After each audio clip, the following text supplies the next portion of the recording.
അങ്ങനെ ഒരുപാട് കാത്തിരിപ്പിനൊടുവിൽ അത് സംഭവിക്കുകയാണ്.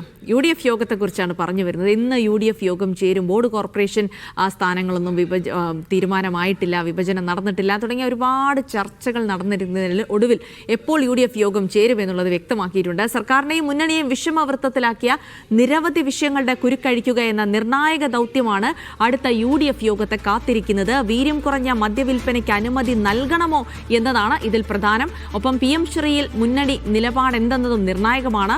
വിവിധ ബോർഡ് കോർപ്പറേഷൻ വിഭജനമടക്കം UDF യോഗത്തിന്റെ അജണ്ടയിലുണ്ടാകും. സുനിൽ ഐസക് വിവരങ്ങൾ നൽകും.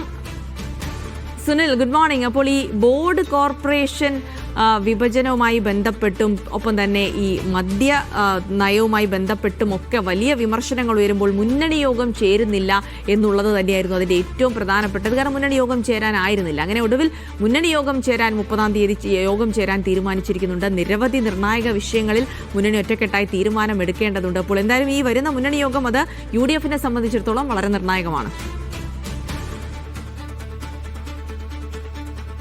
ജിൽസി, തീർച്ചയായും അങ്ങനെ കാത്തിരുന്ന് UDFന്റെ യോഗം ചേരുകയാണ്. സർക്കാർ അധികാരം ഏറ്റെടുത്തിട്ട് കാലം എത്രയായി, പക്ഷേ ഇതുവരെ UDF യോഗം ചേർന്നിരുന്നില്ല. അതിനെ ചൊല്ലി ഘടകകക്ഷികൾക്കിടയിൽ തന്നെ വലിയ തോതിലുള്ള അതൃപ്തി ഉണ്ടായിരുന്നു. അവരത് മുഖ്യമന്ത്രി അടക്കമുള്ളവരെ നേരിട്ട് അറിയിക്കുകയും ചെയ്തു. പിന്നാലെയാണ് എന്തായാലും UDF യോഗം ചേരാൻ തീരുമാനിച്ചിരിക്കുന്നത്. അടുത്ത വ്യാഴാഴ്ച മുഖ്യമന്ത്രിയുടെ ഔദ്യോഗിക വസതിയായ കന്റോൺമെന്റ് ഹൌസിലാണ് ക്ലിഫ് ഹൌസിലാണ് UDF യോഗം ചേരുന്നത്.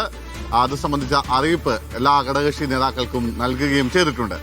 ഈ UDF യോഗത്തെ സംബന്ധിച്ച് സർക്കാരിനും മുന്നണിയെ ബാധിക്കുന്ന നിരവധി നിർണായകമായ കാര്യങ്ങളിൽ തീരുമാനമെടുക്കേണ്ടുന്ന ഒരു UDF യോഗം എന്നതാണ് ഈ യോഗത്തിന്റെ പ്രത്യേകത. പ്രത്യേകിച്ച് മദ്യനയവുമായി ബന്ധപ്പെട്ട്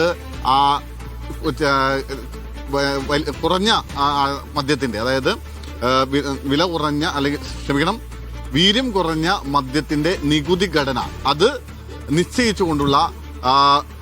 നിശ്ചയിച്ചത് നിയമമായി കഴിഞ്ഞിട്ടുണ്ട്. അതായത് ധനബില്ലിൽ അത് അവതരിപ്പിക്കുന്നതോടുകൂടി അത് നിയമമായി കഴിഞ്ഞിട്ടുണ്ട്.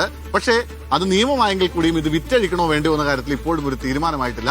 അത് UDFന്റെ കോർട്ടിലാണ് പന്തുള്ളത്. അക്കാര്യത്തിൽ ഒരു തീരുമാനമെടുക്കേണ്ടത് UDF ആണ്.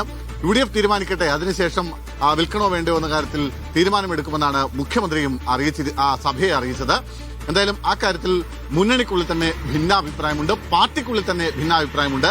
VM സുധീരനെയൊക്കെ പോലുള്ള നേതാക്കൾ ഈ നിലപാടിനെതിരെ അതിരൂക്ഷമായ പ്രസ്താവനകളൊക്കെ നടത്തുന്നത് നമ്മൾ കാണുകയും ചെയ്തതാണ്. എന്തായാലും അതാണ് UDFൽ തീരുമാനമാവേണ്ട ഏറ്റവും പ്രധാനപ്പെട്ട ഒരു കാര്യം.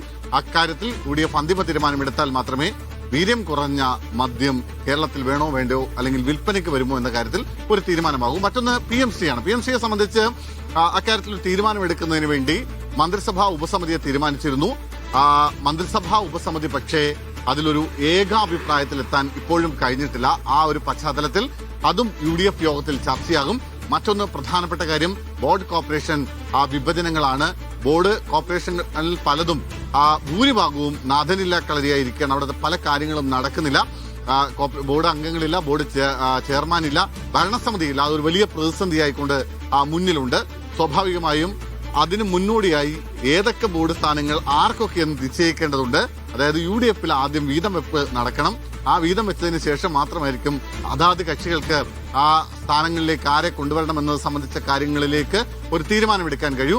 അത്തരം തീരുമാനമെടുക്കേണ്ടതും ഈ വരാനിരിക്കുന്ന UDF യോഗത്തിലാണ്. മറ്റൊന്ന്, നിരവധി അക്കാഡമികളുടെയും തലപ്പത്തേക്ക് ഇപ്പോഴും ആളുകളെ കണ്ടെത്താൻ കഴിഞ്ഞിട്ടില്ല. ഇപ്പോൾ ചലച്ചിത്ര അക്കാദമിയുടെ ഒന്നും തലപ്പത്ത് പോലും ആര് എന്ന കാര്യത്തിൽ തീരുമാനം പോലും ആയിട്ടില്ല. ഇപ്പോൾ ഡിസംബറിൽ പതിവ് പോലെ സിനിമയുമായി ബന്ധപ്പെട്ട് നടക്കുകയാണ്. അത്തരത്തിൽ കാര്യങ്ങൾ നിരവധി നടക്കാനുണ്ട്. അത്തരം ഒരു കാര്യങ്ങളും ഒരു അക്കാദമിയിലും നടക്കാത്ത സാഹചര്യമുണ്ട്. ആ ഒരു പശ്ചാത്തലത്തിലാണ് ചലച്ചിത്രമേള അടക്കമുള്ളവ നടത്തേണ്ടതുണ്ട്. അത്തരം കാര്യങ്ങൾ നടത്തേണ്ട സാഹചര്യം നിലവിലുള്ളതുകൊണ്ടാണ് ഇതിലേക്ക് ആര് എന്നുള്ള കാര്യത്തിൽ ഒരു തീരുമാനം എടുക്കേണ്ടതുണ്ട്. അതും UDFലാണ് ഒരു അന്തിമ തീരുമാനം എടുക്കേണ്ടത്. അങ്ങനെ നിരവധി കാര്യങ്ങളുണ്ട്. ഒപ്പം ഘടകകക്ഷികളടക്കമുള്ള ആളുകൾ, ഘടകകക്ഷികളടക്കമുള്ള മന്ത്രിമാരുടെ പേഴ്സണൽ സ്റ്റാഫുകളെ നിശ്ചയിച്ചതിൽ മുഖ്യമന്ത്രി പലർക്കും ഇപ്പോഴും നിയമന ഉത്തരവ് നൽകിയിട്ടില്ലെന്ന പരാതി പലയിടങ്ങളിൽ നിന്നും ഉയർന്നു വരുന്നുണ്ട്. അക്കാര്യത്തിലും തീരുമാനമാവേണ്ടതുണ്ട്. അത്തരം പരാതികൾ സ്വാഭാവികമായി യോഗത്തിൽ ഉയർന്നു വരാൻ സാധ്യതയുണ്ട്. അങ്ങനെ സർക്കാരിനെയും മുന്നണിയെയും ബാധിക്കുന്ന നിരവധിയായ പ്രധാനപ്പെട്ട ചില കാര്യങ്ങളുണ്ട്. ആ കാര്യങ്ങളിലാണ് ഈ UDF യോഗം തീരുമാനമെടുക്കേണ്ടത്.